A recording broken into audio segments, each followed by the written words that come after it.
ప్రభునందు నాకు అత్యంత ప్రియమైనటువంటి వాళ్ళారా, మన ప్రభువును రక్షకుడైనటువంటి యేసుక్రీస్తు వారి యొక్క శుభనామములో మీ అందరికీ నా హృదయపూర్వకమైన శుభములు వందనములు తెలియజేస్తున్నాను. ఉదయకాల సమయంలో దేవుని వాక్యాన్ని ధ్యానం చేసుకుందాము. ఈరోజు వాక్య ధ్యానము కొరకు మనం తీసుకున్నటువంటి లేఖన భాగము ఎఫెసీయులకు రాసిన పత్రిక 1వ అధ్యాయము 6వ వచనం చదువుకుందాం. ఎట్లనగా తన ప్రీణియందు తాను ఉచితముగా మనకు అనుగ్రహించిన తన కృపామహిమకు కీర్తి కలుగునట్లు తన చిత్త ప్రకారమైన దయాసంకల్పము చొప్పున యేసు క్రీస్తు ద్వారా తనకు కుమారులనుగా స్వీకరించుటకై మనలను ముందుగా తన కోసం నిర్ణయించుకొని మనము తన ఎదుట పరిశుద్ధులమును నిర్దోషులమునై ఉండవలనని జగత్తు పునాది వేయబడక మునిపే ప్రేమ చేత ఆయన క్రీస్తులో మనలను ఏర్పరచుకొనెను. ఆమేన్. దేవుని నామమునకు మహిమ కలుగును గాక. మరి ఈ వాక్య భాగాన్ని మనం గమనించినట్లయితే ఎంతో బాగా గర్భితమైనటువంటి మాటలు ఇక్కడ మనం చూస్తూ ఉన్నాము.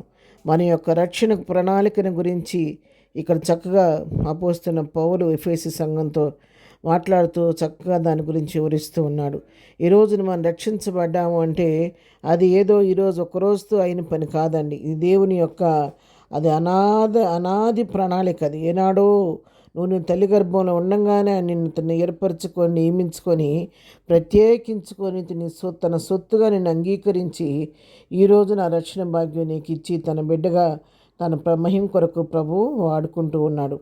ఎటువంటి రక్షణ మనకిచ్చాడు అంటే మరి తన చిత్త ప్రకారమైన దయా సంకల్పం చొప్పున యేసు క్రీస్తు ద్వారా మన కుమారునిగా స్వీకరించుటకు మనం ముందుగా తన కోసం నిర్ణయించుకొని తన కుమారులుగా కుమారత్వం కొరకు మనల్ని సిద్ధపరుచుకున్నాడు. ఎవరి ద్వారా?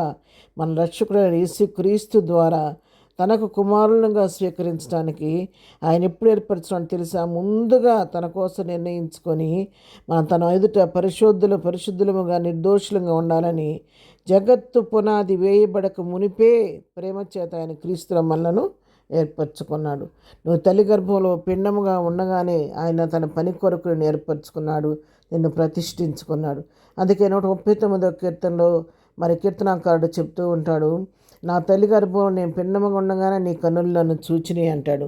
నియమింపని దినములలో ఒకటైనా కాకముందే నా దినములన్నీ నీ గ్రంథములో లిఖితములాయన అని చెప్పి కీర్తనాకారుడు చెప్తున్నాడు.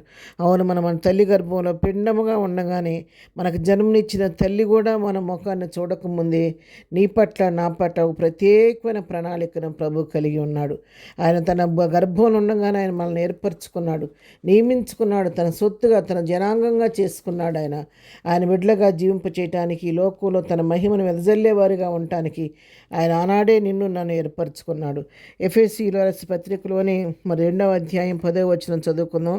మరియు వాటి యందు మనం నడుచుకొనవలనని దేవుడు ముందుగా సిద్ధపరిచి సత్క్రియలు చేయుటకై మనం క్రీస్తు యేసునందు సృష్టింపబడిన వారమై ఆయన చేసిన పని అయి ఉన్నాము. మనను క్రీస్తు యేసు ద్వారా సృష్టింపబడి ఆయన చేతి పని అయి ఉండి ఆయన యందు ఆయన సత్క్రియలను చేయుటకు దేవుడు మనల్ని తన కొరకు ప్రతిష్ఠించుకున్న సత్యాన్ని మనందరం ఉదయకాల సమయంలో గ్రహించుకోవలసిన వారంగా ఉన్నాం.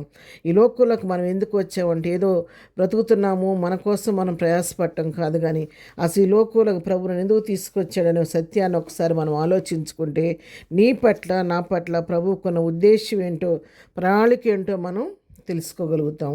ఏ ఉద్దేశం లేకుండా దేవుడు ఈ భూమి మీదకి ఒట్టిగా మనం తీసుకురాడండి. తీసుకొచ్చిన నిన్ను నన్ను తన మహిమ కొరకు ఏదో కోణంలో ప్రభు వాడుకుంటాడు, కానీ అనాథగా మాత్రం ఆయన విడిచిపెట్టాడు.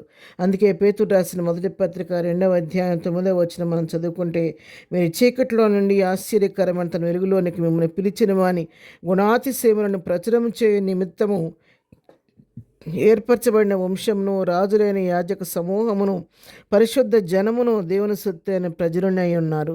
చూసారు, ఇక్కడ ఏర్పరచబడిన వంశంగా, రాజులైన యాజక సమూహముగా, పరిశుద్ధ జనముగా, దేవుని సొత్తు అయిన ప్రజలుగా మనల్ని ఎన్నుకున్నాడు. ఎందుకో తెలుసా?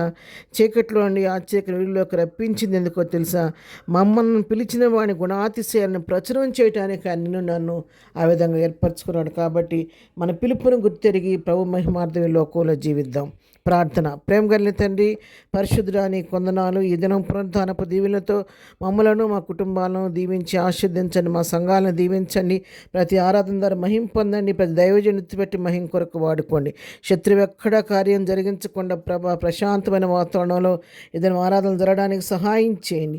మేము వెళుతున్న మార్గాల్లో పనిపాట్లో తోడు ఉండండి. దినం బర్త్డే మ్యారేజ్ చేసుకుంటున్న బిడ్డలను దీవించండి, ఆశీర్వదించండి. ప్రతి వారు అవసరక్కి నామంలో తీర్చమని యేసు నామంలో ప్రార్థించి అడిగి పొందుకొని నాము తండ్రి, ఆమెన్. ప్రభు కృప సదాకాలము మన అందరికీ తోడయుండి నడిపించును గాక.